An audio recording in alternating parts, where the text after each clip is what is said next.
Rajya Sabha TV का ये बेहद ख़ास प्रोग्राम है गुफ्तगू, और गुफ्तगू में मैं हूं आपके साथ इरफान, और हमारे साथ हैं आज संस्कृत में ख़बरें पढ़ने का पर्याय बन चुके बलदेवानंद सागर।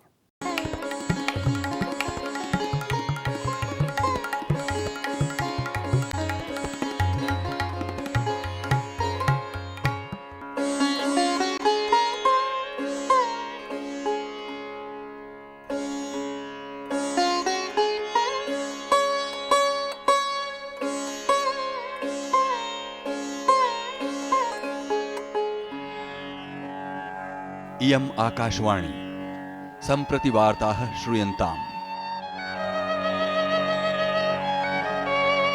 इयम् आकाशवाणी सम्प्रति वार्ताः श्रूयन्ताम्। प्रवाचकः बलदेवानंद सागरः। अद्यत्वे उत्तर संस्कृत समाचार बुलेटिन की इस शुरुआत से कमोबेश हर घर बखूबी वाकिफ है। संस्कृत समाचार वाचन का पर्याय बन चुके बलदेवानंद सागर। इति वार्ताः।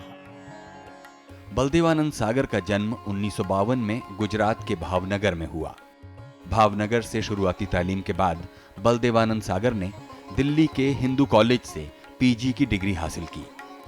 संस्कृत के प्रति अपने लगाव को उन्होंने जनसंचार के माध्यम से पेश किया। तकरीबन 40 वर्षों के ब्रॉडकास्टिंग अनुभव के दौरान बलदेवानंद सागर ने ऑल इंडिया रेडियो और दूरदर्शन पर संस्कृत समाचार वाचक की जिम्मेदारी बखूबी निभाई और संस्कृत में समाचार को सहजता से प्रस्तुत कर लोगों की दिलचस्पी पैदा की। अपने लंबे करियर के दौरान बलदेवानंद सागर ने ऑडियो विजुअल माध्यमों के जरिए कई उल्लेखनीय काम किए। लिखने पढ़ने के शौकीन बलदेवानंद सागर हमारे आस्था दीप हमारे तीर्थदेव शीर्षक से किताब भी लिख चुके हैं। अपने पठन पाठन और ज्ञान कौशल को वो संस्थानों में जाकर साझा करते हैं और नई पौध को सींचने की उनकी ये कोशिश आज भी बदस्तूर जारी है। कार्यक्रम में बहुत बहुत स्वागत है बलदेवानंद सागर जी। धन्यवाद। मुझे बताइए कि कितने वर्षों से आप संस्कृत में खबरें पढ़ रहे हैं? दूरदर्शन में तो खैर बाद में शुरू हुआ होगा, लेकिन आकाशवाणी में? आकाशवाणी से मैं पिछले 40 सालों से पढ़ रहा हूँ। 30 जून 1974 से जब से बुलेटिन शुरू हुआ तब से, और दूरदर्शन के समाचार शुरू हुए 1994 21 अगस्त को। तब साप्ताहिक था, बाद में दैनिक हो गया। इतने लंबे अरसे तक खबरें प्रसारित करने का जो आपका अनुभव है, उसमें संस्कृत सुनने वालों की तरफ से आपको कोई प्रतिक्रियाएं भी मिलती रहीं? जी, शुरू में तो चिट्ठियों से, और हमारे यहाँ जो लिसनर्स ब्यूरो है जो उनका ऑब्जर्वेशन करता है, उनसे हमको पता लगता था। लेकिन अब जब से इंटरनेट अंतर्जाल हो गया है और आकाशवाणी ने खास करके पिछले 2 सालों से इंटरनेट पे ऑडियो और जो टेक्स्ट है उसका PDF हम अपलोड करते हैं, तो पूरे विश्व में संस्कृत सुनने वाले और देखने वाले उनकी संख्या भी बढ़ी है, और उनके बहुत सारे हमको ईमेल मिलते हैं, फीडबैक मिलता है, जिसमें वो समाचार के बारे में, भाषा के बारे में, संस्कृत के नए नए शब्दों के बारे में पूछते हैं और उनको हम उत्तर भी देते हैं। देखिए, संस्कृत तो क्या, अब तो हिंदी भी धीरे धीरे हमारे सामाजिक जीवन में एक तरह से परास्त सी हो रही है। ऐसे में संस्कृत में जो समाचार हैं और उनके साथ जो आपका इतना लंबा एसोसिएशन है, तो संस्कृत भाषा के बारे में आप क्या कहते हैं? इरफान जी, आपने जो कहा उससे एकदम इमीडिएट जो मेरे मन में बात आई, भाषा को लेके हमारा अभी एक संक्रमण काल है, क्योंकि पिछले 20 या 25 या 30 वर्षों में जो एकदम सूचना प्रौद्योगिकी की जो उन्नति और विकास हुआ है, खैर वो दूसरा विषय है। संस्कृत के बारे में मैं अगर आपको कहना चाहूँ, मेरे लिए व्यक्तिगत रूप से, और फिर मैं सबके लिए कहना चाहूँगा कि हमारी पहचान अगर कोई पूछे भारत की, तो हम कहेंगे हिमालय हमारी पहचान है, गंगा हमारी पहचान है। इस तरह से भारत की पहचान संस्कृत है। अगर शुरुआती एसोसिएशन या आकर्षण संस्कृत के प्रति अगर हम पूछें, थोड़ा ढूंढते हुए पीछे जाएं, तो वो क्या हालात थे जिसमें संस्कृत के प्रति आपका एक स्वाभाविक रुझान हुआ? संस्कृत प्रायः हम देखते हैं स्वतंत्रता प्राप्ति के बाद जो भी प्रयास हुए होंगे, लेकिन कमोबेश पूरे भारत में पढ़ाई जाती रही है। अब स्थिति थोड़ी दूसरी है, लेकिन अभी भी प्रयास काफ़ी हो रहे हैं।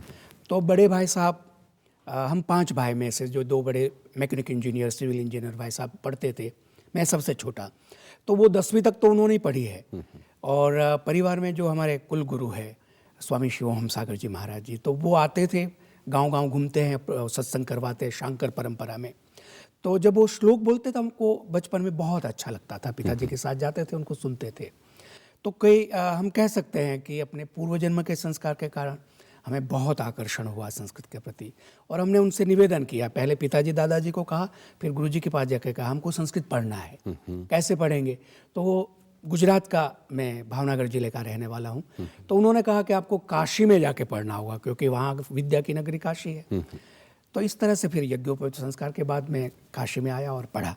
पढ़ने के दौरान संस्कृत को जो सीखना है, क्या बहुत ज़्यादा चुनौती से भरा हुआ है? जब क्योंकि सिर्फ उसके साथ अध्ययन नहीं, बल्कि उसका सस्वर वाचन भी उसका एक बहुत महत्वपूर्ण अंग होता है। जैसा कि आपने कहा, किसी श्लोक को आकर्षक ढंग से पढ़ना भी एक निरंतर अभ्यास के बाद शायद आ पाता है जी। मुझे कोई एक श्लोक सुनाते हुए बताइए कि इसमें क्या आपने महारत हासिल करने के बाद उसको इस तरह से पढ़ना सीखा। ठीक जी।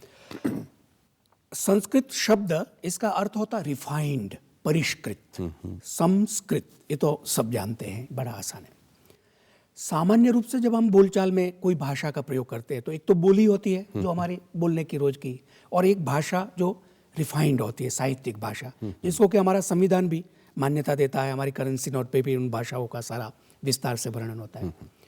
संस्कृत के साथ भाषा के रूप में बहुत प्रयत्न हुआ और पूरा इतिहास है, लेकिन उसको भी 2 तरह से बांटते हैं, वैदिक संस्कृत, लौकिक संस्कृत। तो जो आप जिसने उच्चारण की आपने बात कही कि वेद मंत्रों का उच्चारण होता है, जैसे मैं आपके सामने रखूं, हरि ओम गणानं त्वा गणपतिगुं हवामहे। तो इसमें साउंड टेक्नोलॉजी, आज की जो अपडेट साउंड टेक्नोलॉजी है, वो पूरी प्रैक्टिकली परिलक्षित होती है, दिखाई देती है। उदात्त, अनुदात्त, स्वरित, स्वर को कैसे उठाना रखना, और ठीक ये शास्त्रीय संगीत की तरह आप आरोह अवरोह के रूप में इसको किया जाता। आपने और एक ही पंक्ति कहकर रोक दिया, हम चाहेंगे कि इसको थोड़ा बिल्ड कीजिए। जी। मैं इसको फिर लौकिक संस्कृत का भी उदाहरण आपके सामने रखता हूँ, लेकिन अभी इस वाचन को, हरि ओम गणानं त्वा गणपतिगुं हवामहे निधीनां त्वा निधिपतिगुं हवामहे वसो मम आहमजानि गर्भधम हरि ओम। जी। तो साउंड टेक्नोलॉजी में जो स्वर की पूर्णता है और उससे किस तरह से ऊर्जा उत्पन्न होती है, कैसे अनुभव होता है, जैसे ओम की साउंड कहते हैं हम, कैसे ओम या कोई भी साउंड लीजिए, अपने आप में साउंड की एक जो पूर्ण यात्रा होती है वो ओम ध्वनि में होती है, अ उ म की वजह से है। और ये हमारी भारतीय परंपरा में इसका विकास हुआ और इसको आविष्कृत किया है। तो उस ध्वनि की ऊर्जा कैसे साक्षात अनुभव की जाए, योग में भी यही बताया जाता है। इसलिए जब कोई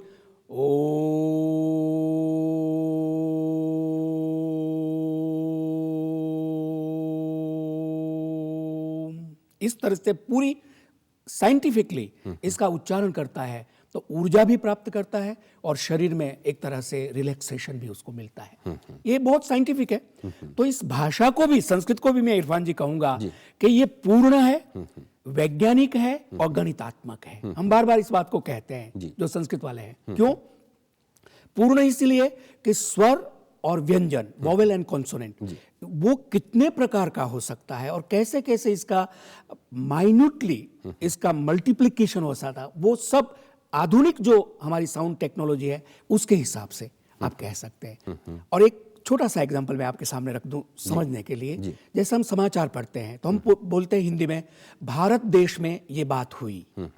अब मैं संस्कृत में भारत देशे एवं जातम पढ़ूंगा तो अशुद्ध होगा। मुझे पढ़ना होगा भारत देशे, माने त को पूरा बोलना होगा। हिंदी में मैं बोलता हूं तो भारत देश बोलता हूं, जबकि संस्कृत में बोलूंगा भारत देशे। राजनीतिक दलों ने ये काम किया, तो हिंदी में बोलूंगा तो क को हलंत कर दूंगा, राजनीतिक दल। लेकिन जब संस्कृत में बोलूंगा तो मैं बोलूंगा राजनीतिक दलानि एवं अकुर्वन्। तो स्वर और व्यंजन को पूर्ण रूप से बोलना, ये इसका एक पूरा विज्ञान है, ध्वनि विज्ञान है। और संस्कृत को पाणिनि व्याकरण सब लोग जानते हैं, तो वो किस तरह से इसको परिष्कृत और पूर्ण किया और वैज्ञानिक बनाया। ये इसकी विशेषता है। और जो पढ़ते हैं वो जानते हैं।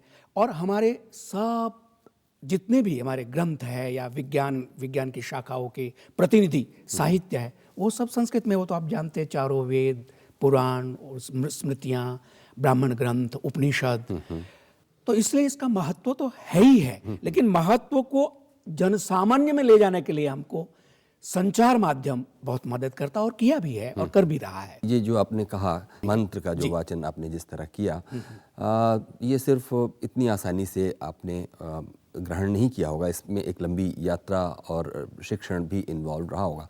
जब आप अपने पूरे स्वर यंत्र का, अपने होठों का, जबड़ों का, दांतों का, जो भी आपका पूरा मैकेनिज्म है साउंड प्रोड्यूस करने का, जब संस्कृत के इस मंत्र का रिसाइटेशन जब आप करते हैं, तो क्या आपको बताया गया कि किस तरह उसको एक पूर्णता और दोषमुक्त ढंग से किस तरह प्रस्तुत किया जाए? सबसे पहले तो अभ्यास, प्रैक्टिस करने में जो पाणिनीय सूत्र है, ऐ ऊण रिल रिक ए औंग ऐ औच हयवरट लण यमगणनम जभै गणदश जब गणदश ख फ छ ठ थ चट तौ कपै शशर हल, ये 14 सूत्र है जो पाणिनी व्याकरण में आरंभ में पढ़ाया जाता है। और कौन सा स्वर या व्यंजन, कौन सी ध्वनि हमें कहाँ से उच्चारित करना है, ये पूरा व्याकरण में बताया गया हुआ है। तो जैसे अ बोलूंगा तो गले से आवाज आएगी, ऊ बोलूंगा तो होठ बंद होंगे, माँ बोलूंगा तो होठ भी होंगे और नेजल साउंड आएगी। तो ये पूरा विज्ञान, जैसे मैंने कहा, बहुत माइन्यूटली पढ़ाया जाता है और प्रैक्टिस करवाई जाती है। और ये तो लौकिक संस्कृत इरफान जी, लेकिन वैदिक संस्कृत में इससे भी ज्यादा, जो हमारी श्रुति परंपरा थी, वेदों की परंपरा, तो प्रतिदिन उनको उन ऋचाओं का पाठ करना होता है।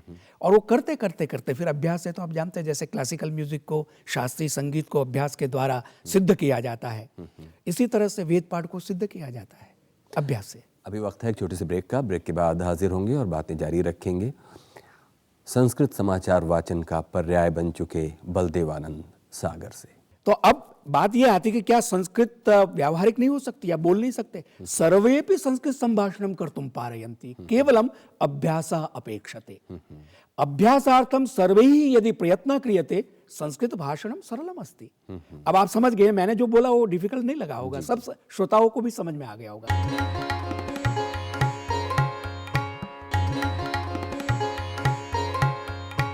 स्वागत है एक बार फिर से प्रोग्राम गुफ्तगू में। हमारे साथ हैं प्रवाचक बलदेवानंद सागरा। बलदेवानंद जी, बताइए कि करीब 40 साल तक, जैसा कि आपने कहा, संस्कृत में समाचार पढ़ते पढ़ते कभी कभी आपको ये कोफ्त नहीं होती कि धीरे धीरे जो सामाजिक जीवन है उससे संस्कृत लगभग लुप्त होती जा रही है? बिल्कुल ठीक कह रहे हैं इरफान जी। कई बार हमें जब मिलते हैं लोग तो कहते हैं कि संस्कृत का तो इतना प्रचार नहीं है या कैरियर ओरिएंटेड नहीं है। अब मैं चूंकि उसमें इतने वर्षों से काम कर रहा हूँ, शुरू में मुझे लगता था, लेकिन जैसे जैसे जीवन बीतता जा रहा है और अब चूंकि एक सामाजिक परिदृश्य, सोशल सीनेरियो जिसको बोलते हैं, उसमें कई तरह के परिवर्तन हो रहे हैं, तो संस्कृत ज़्यादा अब हमारे जीवन में आ रही है, ऐसा मुझे लग रहा है। इसलिए नहीं कि मैं संस्कृत का विद्यार्थी हूँ और संस्कृत न्यूज़ पढ़ता हूँ, नहीं। आप देखिए, वास्तु, ज्योतिष, आयुर्वेद, योग, इसका प्रयोग पहले से ज़्यादा है। और ये है तो अवश्यमेव संस्कृत का प्रयोग ज़्यादा होता है। और विद्यालयों में या शिक्षा, हमारी जो पाठ्यक्रम विधि है, एजुकेशन, शिक्षा प्रणाली, तो उसमें अनिवार्य रूप से अगर होता है अच्छा है, नहीं होता है तो सामाजिक जागृति इस तरह से हो कि ये हमें ज़रूरी है। जैसे व्यायाम जरूरी है, जैसे स्वच्छता रखना ज़रूरी है, और मैं तो यहाँ तक कहूँ भोजन जरूरी है, ऐसे संस्कृत को भी किसी रूप में, ये नहीं कि कोई डिग्री ही हो, सीखना ज़रूरी है, क्योंकि ये एक जीवन पद्धति का अंग है।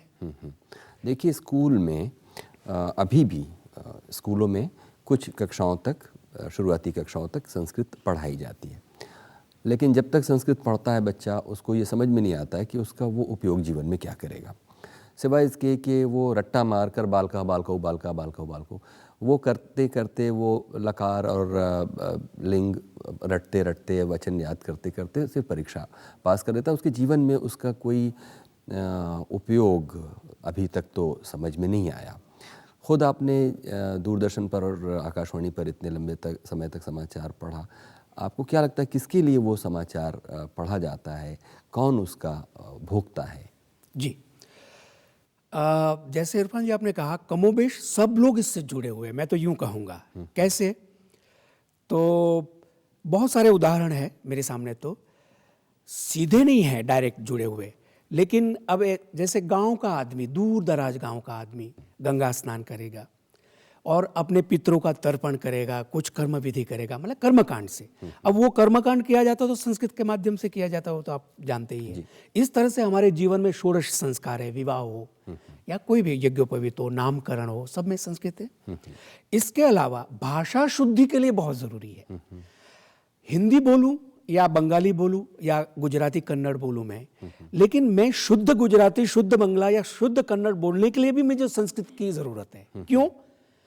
क्या उस भाषा के नहीं हो सकता, लेकिन संस्कृत हमको ये सिखाती है कि शुद्ध उच्चारण कैसे किया जाए, इसका जो इसकी आत्मा है और वो उसकी शक्ति है। और प्रत्येक भारतीय भाषा और बहुत सारी विदेशी भाषाएं भी संस्कृत से संवर्धित, पल्लवित, पोषित है, ये भी आप जानते होंगे। तो इसका महत्व तो इस तरह से है ही है। अब रही बात कि कैसे इसको लोकप्रिय किया जाए या हो, तो मैं दो उदाहरण आपके सामने रखूं। और प्रायः ये सब पढ़ने और लोग सुनने में आता है कि कर्नाटक में शिमोगा डिस्ट्रिक्ट में एक मुत्तुर गांव है और इसी तरह मध्य प्रदेश में जीरी गांव है। ये दोनों गांव में सब लोग संस्कृत बोलते हैं। तो अब बात यह आती है कि क्या संस्कृत व्यावहारिक नहीं हो सकती या बोल नहीं सकते? सर्वेपि संस्कृत संभाषणम कर्तुम पारयन्ति, केवलम अभ्यासः अपेक्षते। अभ्यासार्थम सर्वैः यदि प्रयत्न क्रियते संस्कृत भाषणम सरलम अस्ति। अब आप समझ गए, मैंने जो बोला वो डिफिकल्ट नहीं लगा होगा, सब श्रोताओं को भी समझ में आ गया होगा। केवल अभ्यास करना है। अच्छा, अब आप एक और प्रश्न करेंगे मुझसे कि आप क्यों आग्रह करते हैं लोग संस्कृत में बोले? कोई आग्रह नहीं, बल्कि हम ये सवाल न करके ये सवाल करेंगे कि शुद्धता का आग्रह क्यों है भाषा में। आपने कहा कि शुद्ध बोला जाए, शुद्ध, ये शुद्धता का आग्रह क्यों है, जबकि कुछ दूसरी भाषाएं ऐसी हैं जिन्होंने अशुद्ध बोलने को भी बढ़ावा देकर अपनी भाषा का विस्तार किया। मतलब आप बोलिए, चाहे गलत बोलिए, लेकिन बोलिए, और इस तरह वो भाषा भी कहीं ना कहीं लोकप्रिय होती जाती है। तो कहीं आप जो शुद्धता का जो आग्रह लगा देते हैं, शुद्धता का बंधन लगा देते हैं, उसकी पूर्व शर्त लगा देते हैं, तो वो भी कहीं उसके विकास में कोई बाधा बनकर खड़ी होती है। इरफान जी, जो शास्त्र शब्द है उसका अर्थ होता है शासन, डिसिप्लिन, अनुशासन। जीवन में अनुशासन जरूरी है। जो बोली है, डायलेक्ट जिसको हम कहते हैं, उसमें आप कैसे भी बोलिए, शब्दों को कैसे भी कीजिए, जिसको हम मुख सुख के लिए कहते हैं। आसान होता है, इसलिए हम भोजपुरी बोलते हैं या बुंदेली बोलते हैं या व्रज बोलते हैं या अवधी बोलते हैं, बोलियां। फिर बोलियां भी विकसित होने के बाद भाषा का रूप ले लेती हैं, ये तो विद्वानों का विषय है। लेकिन शुद्ध बोलना क्यों है, शुद्ध जीना क्यों है, शुद्ध सोचना क्यों है, ये प्रश्न इस तरह से भी हो सकते हैं। तो शुद्ध बोलने में अपना एक आनंद, एक अपना एक सुख है। कोई वक्ता बहुत अच्छा बोलता है और शुद्ध बोलता है, आपको अच्छा लगेगा। वही वक्ता या उसकी जगह पर कोई दूसरा वक्ता अशुद्ध बोलता है, आपको मन में खिन्नता आएगी, कितना अशुद्ध बोल रहा है। जीवन का ये भी एक प्रकार है, तरीका है कि अच्छा जीना है, शुद्ध जीना है।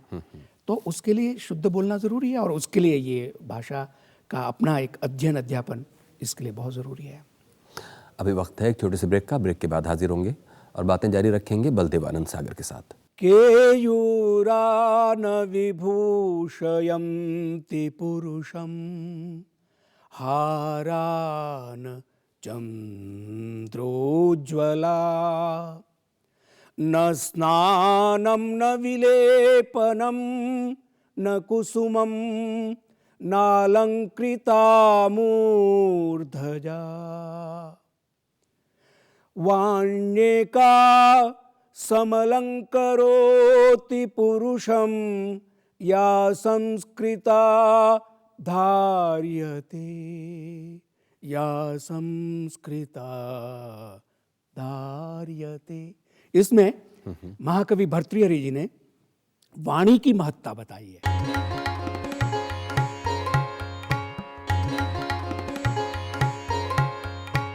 स्वागत है एक बार फिर से प्रोग्राम गुफ्तगू में। हमारे साथ हैं बलदेवानंद सागर, जो कि पिछले करीब 40 साल से आकाशवाणी पर संस्कृत में समाचार पढ़ते आ रहे हैं। बलदेवानंद जी, हमको बताइए कि संस्कृत जब हम सीखने चलते हैं तो उसके साथ अनुष्ठान भी कुछ जुड़े हुए हैं, तो ऐसा लगता है कि जब तक उसको एक अनुष्ठान मूलक ढंग से नहीं सीखा जाएगा तब तक उसका सीखना पूरा नहीं होगा। क्या है आपका अनुभव इसमें? जी, बिल्कुल ठीक कह रहे हैं। और कोई भी, केवल नहीं संस्कृत, कोई भी भाषा या कोई भी विज्ञान या कोई भी पद्धति को हम सीखते हैं तो उसमें अनुष्ठान तो ज़रूरी है। जैसे कुंफू आप सीखिए या जूडो सीखिए तो उसका अपना अनुष्ठान है। अगर पहलवानी सीखिए और तो उसका अपना अनुष्ठान है, एक रूल्स एंड रेगुलेशन। संस्कृत के साथ भी यही है। लेकिन इसका एक बहुत पुराना इतिहास है, इतना बड़ा, और उसके साथ कई चीज़ें जुड़ गई है। तो कुछ अच्छी चीज़ें भी जुड़ी है और कुछ भ्रांतिमूलक चीज़ें जुड़ गई कि इसको सीधा पंडितों के साथ या धर्म के साथ या पुरातन परंपराओं के साथ जोड़ दिया जाता है। संस्कृत में पंडित गुलाम दस्तगीर, जो मुस्लिम स्कॉलर है और एक पत्रिका निकालते, विश्व भाषा के संपादक है, क्रिश्चियन स्कॉलर है, अरब देश के विद्वान है, मुस्लिम स्कॉलर तो मैंने आपको बता ही दिया। हर एक जाति का व्यक्ति विद्वान, संस्कृत का विद्वान मैं इसलिए कह रहा हूं कि वो एस्टेब्लिश्ड है। सामान्य तो केरल की आपको मैं बात सुनाऊं तो वहाँ पिछले 2-3 सालों से वहाँ की जो 12वीं कक्षा या बीए की लड़कियां संस्कृत में टॉप कर रही है। डॉक्टर संपूर्णानंद संस्कृत विश्वविद्यालय वाराणसी, वहाँ में बहुत सारी मुस्लिम लड़कियां और छात्र वहाँ के विद्यार्थी है। और अब संस्कृत सबके लिए, भाषा के रूप में नहीं, एक जीवन पद्धति, विज्ञान और विचार के रूप में, संस्कार के रूप में हम सब के लिए ये बहुत मदद के लिए है। वेदों का ज्ञान सबके लिए है। उनकी अपनी मर्यादाएं हैं, वो मर्यादा अपनी जगह पर है। जैसे चारों शंकराचार्य है, उनके मठ है, उनकी मर्यादा है, वो आदरणीय है, हम पूरा सम्मान करेंगे। लेकिन जो सबके, सूर्य सबके लिए है, सूर्य की रोशनी, सूरज की रोशनी सबके लिए है, गंगा का जल सबके लिए है, भगवत गीता सबके लिए है। कोई ये कहे नहीं हिंदू के लिए या संस्कृत वालों के लिए नहीं।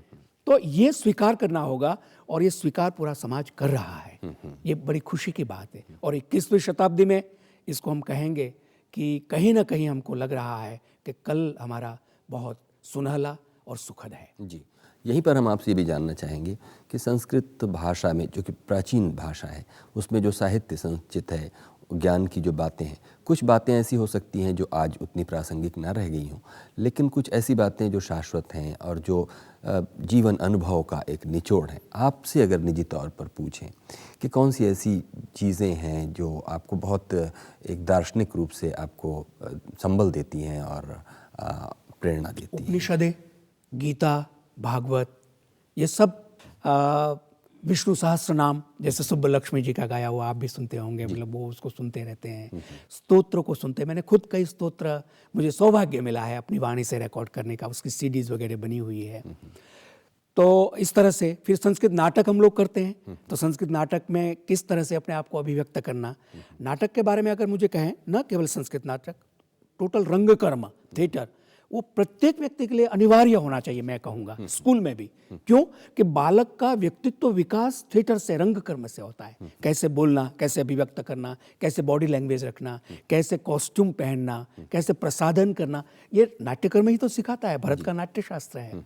तो मैं इसको एक उस तरह से देखता हूँ कि ज़रूरी है बच्चों के सर्वांगीण व्यक्तित्व विकास के लिए। ये तो हुई एक जनरलाइज्ड ये प्रतिक्रिया। कुछ विशिष्ट रूप से अगर आपसे कहें कि कोई एक कोई सूक्त वाक्य या कोई ऐसी दार्शनिक उक्ति जो आपके जीवन के लिए कोई एक मोटिवेटिंग फोर्स है, एक प्रेरणा की शक्ति है। बहुत अच्छा, एकदम इमीडिएटली तो मुझे याद आ रहा है भर्तृहरि के नीति शतक का एक श्लोक। अगर आप कहें तो थोड़ा सा स्वर सुना दूं मैं। बिल्कुल। केयूरान विभूषयन्ति पुरुषं हारान चन्द्रोज्ज्वला न स्नानं न विलेपनं न कुसुमं नालंकृता मूर्धजा वाण्येका समलंकरोति पुरुषम या संस्कृता धार्यते, या संस्कृता धार्यते। इसमें महाकवि भर्तृहरि जी ने वाणी की महत्ता बताई है। जो स्पीच है, अगर बहुत अच्छी तरह से ऑरेटरी स्किल रखी जाए तो वो व्यक्तित्व का आभूषण है। बाकी उन्होंने पहले बताया कि बहुत आभूषण पहना हो, बहुत अच्छे केश रखे हो, बहुत गहने पहने हो, ये व्यक्तित्व का सच्चा आभूषण नहीं है। सच्चा आभूषण सुसंस्कृत परिष्कृत वाणी, ये व्यक्ति का आभूषण है। इस तरह से तो बहुत सारी स्तुतियां हैं। तो ये हम लोगों के लिए, चूंकि हमें तो वाणी के सही सारा काम पूरे जीवन का कैरियर ही वाणी का है, और जितने भी संस्कृत के बोलने वाले हैं, पढ़ने वाले हैं, कहने वाले हैं, वाणी उनके लिए महत्व रखती है। और वाणी यानी सरस्वती, वाणी माने शक्ति, वाणी माने वाग देवता। बहुत बहुत शुक्रिया बलदेवानंद जी, आप हमारे कार्यक्रम में आए और इतना समय हमें दिया। धन्यवाद। ये थे बलदेवानंद सागर। कार्यक्रम के बारे में कुछ कहना चाहते हो तो हमें लिखिए feedback.rstv@gmail.com पर।